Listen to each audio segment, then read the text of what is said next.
Pues aquí estamos iniciando una nueva semana con nuestra clase o sección de lectura guiada de la Biblia. Vamos a ir hoy con la número 369, capítulos 41 y 42, con la notita de que tenemos ahí un saltito del número 40. Ya estamos acostumbrados a este tipo de cosas. Bien, Padre nuestro, que estás en el cielo, santificado sea tu nombre. Venga a nosotros tu reino, hágase tu voluntad en la tierra como en el cielo. Danos hoy nuestro pan de cada día. Perdona nuestras ofensas, como también nosotros perdonamos a los que nos ofenden. No nos dejes caer en la tentación y líbranos del mal. Amén. Capítulo 41 con un regreso al 40 y luego otra vez 41 y así el 42 está un poco más corto de hecho. Bien, y no van a tener notas de pie de página estos dos capítulos. Capítulo 41 del libro del profeta Ezequiel. Me llevó a la nave del templo. Los pilares medían 3 metros de espesor, la entrada tenía 5 metros de luz. Las paredes laterales de la entrada medían 2 metros y medio, la nave medía 20 metros de largo por 10 de ancho. Penetró en la pieza interior, los pilares de la entrada medían 1 metro, la entrada tenía 3 metros de luz.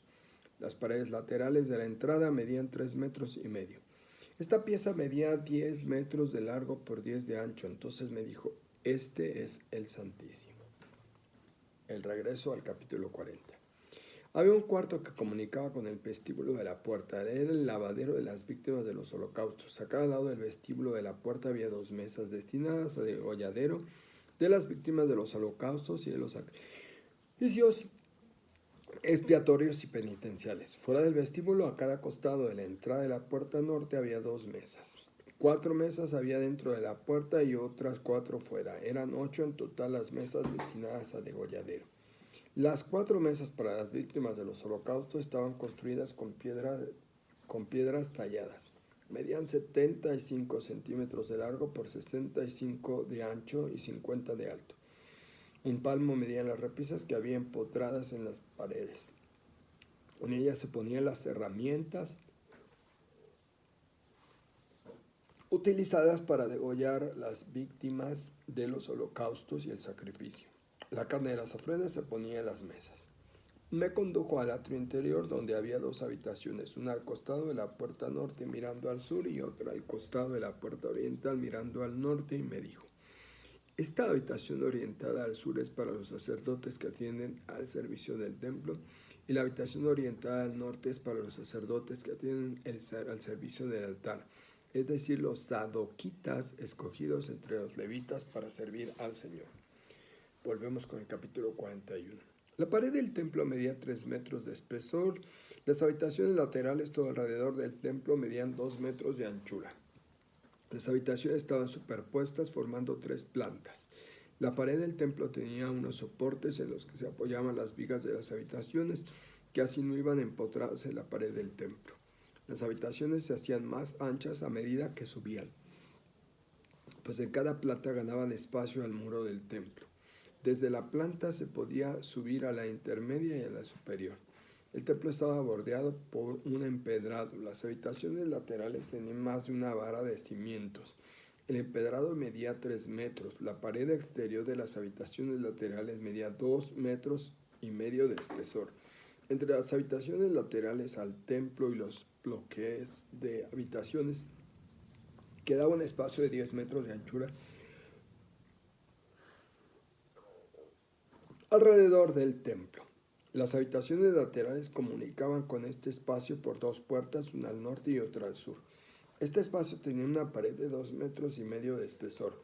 Junto a este recinto, por el lado occidental, se levantaba un pabellón de 35 metros de ancho por 45 de largo.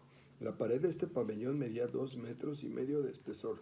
Longitud total del templo 50 metros. Longitud del pabellón incluyendo el espesor del muro y el recinto 50 metros. Anchura de la fachada oriental del templo incluyendo el recinto 50 metros. Anchura del pabellón contiguo al recinto por la parte de atrás 50 metros.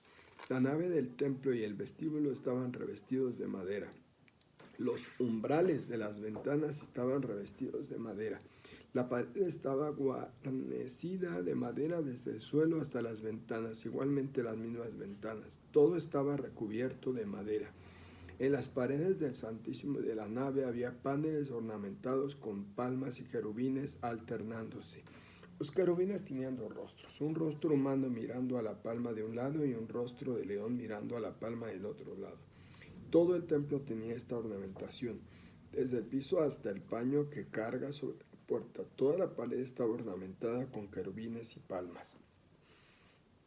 La puerta de la nave tenía columnas cuadradas. Delante del santuario había una especie de altar de madera, medía 1,5 metros de alto por 1 de largo y 1 de ancho. Tenía ángulos salientes. Su base y sus paredes eran de madera. Me dijo, esta es la mesa que está en presencia del Señor. La puerta de la nave tenía 2 hojas. La puerta del santuario tenía 2 hojas. Las hojas de estas puertas eran giratorias. Estaban ornamentadas con querubines y palmas. Tenía la misma ornamentación que las paredes. En la fachada del vestíbulo había una saliente de madera. Las paredes laterales del vestíbulo y el saliente estaban ornamentadas con querubines y palmas. Capítulo 42. Me llevó a la parte norte del atrio exterior y me condujo a un bloque de habitaciones situado frente al recinto y frente al pabellón por el norte. Medía 50 metros de largo por 25 de ancho. Por el lado norte se levantaba entre el recinto interior de 10 metros y el empedrado del atrio exterior. Tenía 3 galerías, una encima de otra. La fachada de este bloque daba a una calle interior de 5 metros de ancho por 50 de largo. Este bloque comunicaba con la calle por el norte. Las habitaciones del piso superior eran menos amplias que las de los pisos bajo e intermedio, porque las galerías les robaban espacio. En efecto, el bloque constaba de 3 palmas y no tenía columnas como las del atrio exterior. Por esto estaba escalonado, con entrantes en los pisos intermedios y superior. Un muro de 25 metros de longitud separaba este bloque de habitaciones del atrio exterior. El bloque del atrio exterior medía 25 metros de longitud. Este bloque caía enfrente del otro y medía 50 metros. Desde el atrio exterior se podía entrar en este bloque de habitaciones por una puerta que se abría al este. Y en el arranque del muro del atrio, al sur había otro bloque gemelo frente al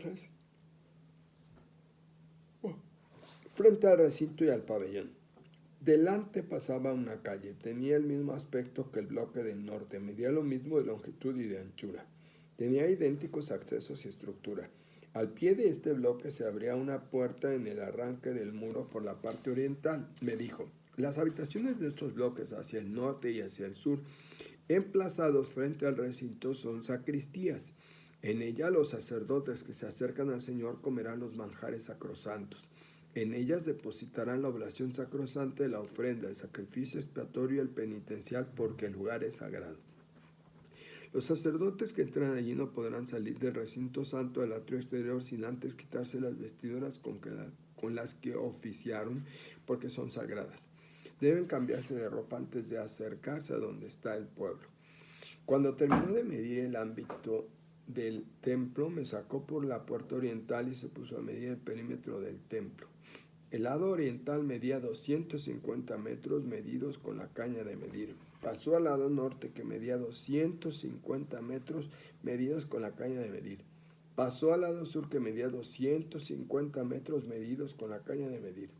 Pasó al lado occidental, que medía 250 metros medidos con la caña de medir. Lo midió por los 4 costados. Lo circundaba una muralla de 250 metros de ancho por 250 de largo, que separaba lo sacro de lo profano. Palabra de Dios. Bien, no hay notas de pie de página en estos capítulos 41-42, con el pequeño regreso al capítulo 40. Mañana continuamos.